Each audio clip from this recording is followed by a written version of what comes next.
Hello, and thank you for tuning into TippyMontana.com.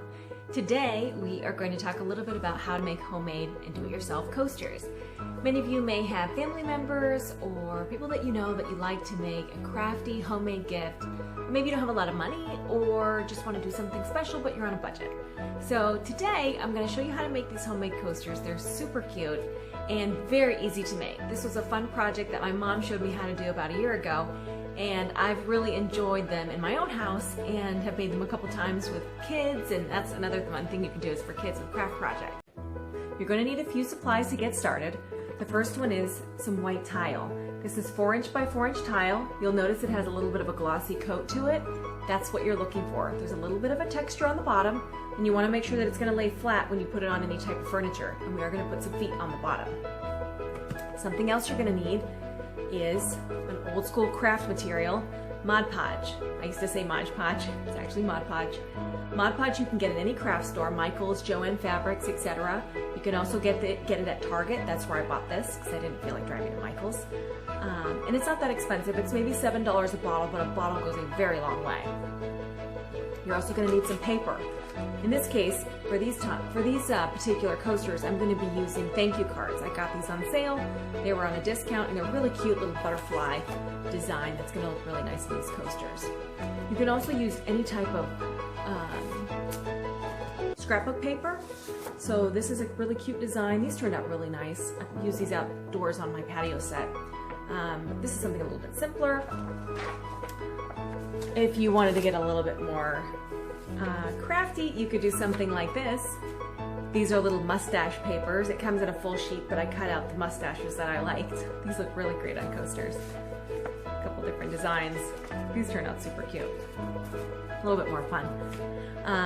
And the one type of paper I would not recommend using, to give you an example, you'll notice how this has kind of a furry felt feel to it. It's a really cute paper, but the fur on here makes it very difficult for the Mod Podge to dry, and it also spreads the fibers all over the place, so it doesn't turn out quite as nice.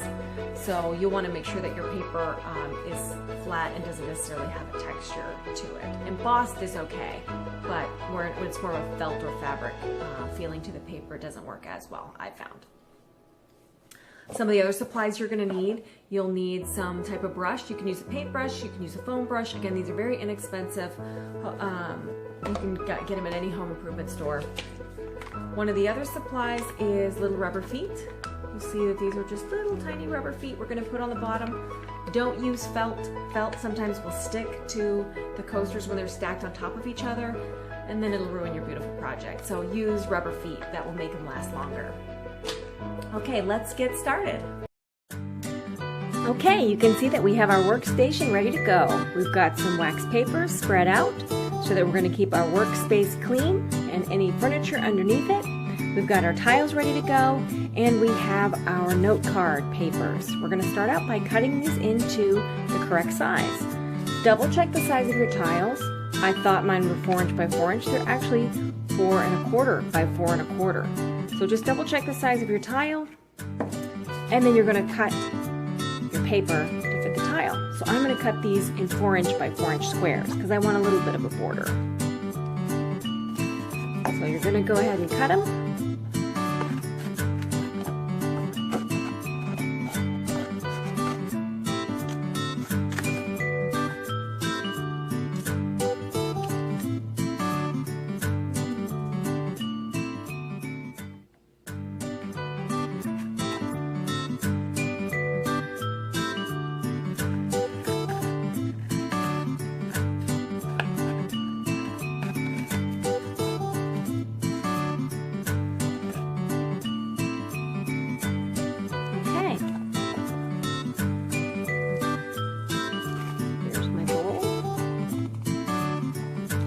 Bit, not too much.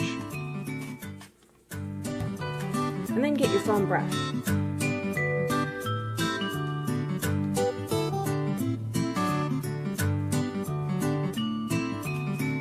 Spread a nice, clean, even coat on your tile.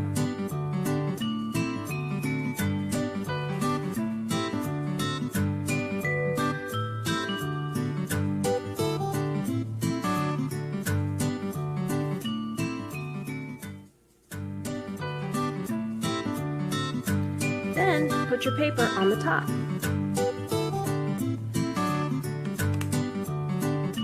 Make sure to smooth out any bubbles.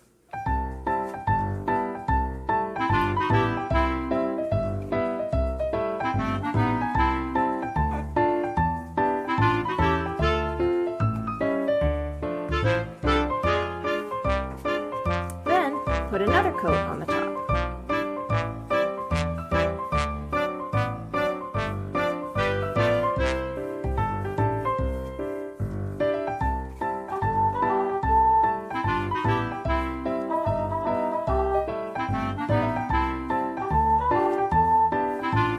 About the lines if you see them. This is going to dry clear.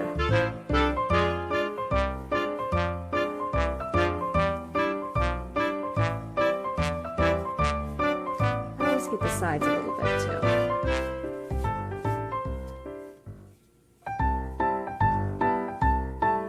Okay, on to the next one.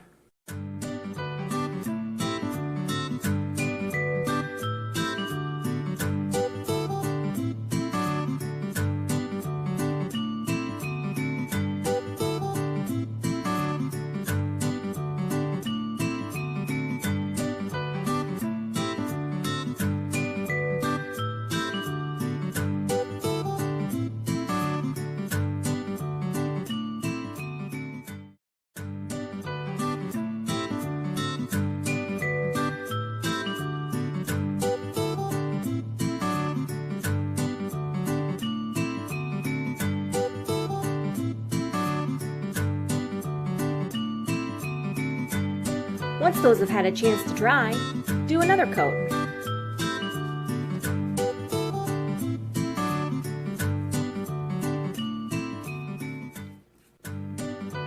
You're going to let those dry for another 20 to 30 minutes and apply a third coat. And then you're almost done.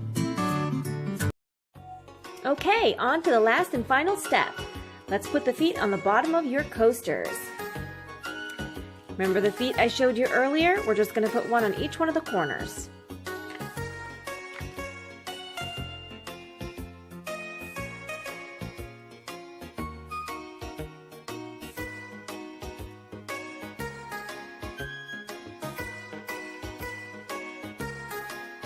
Okay, and you're done. I'm going to show you one last optional step.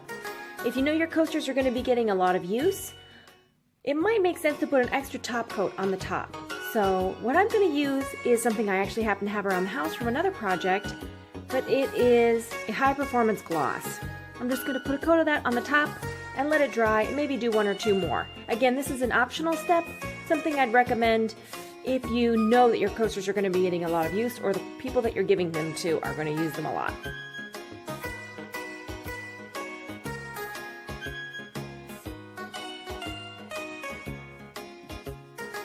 Okay, you'll let that dry and do it one or two more times, and then you're done. Great job! For more great ideas, visit my website at tippymontana.com.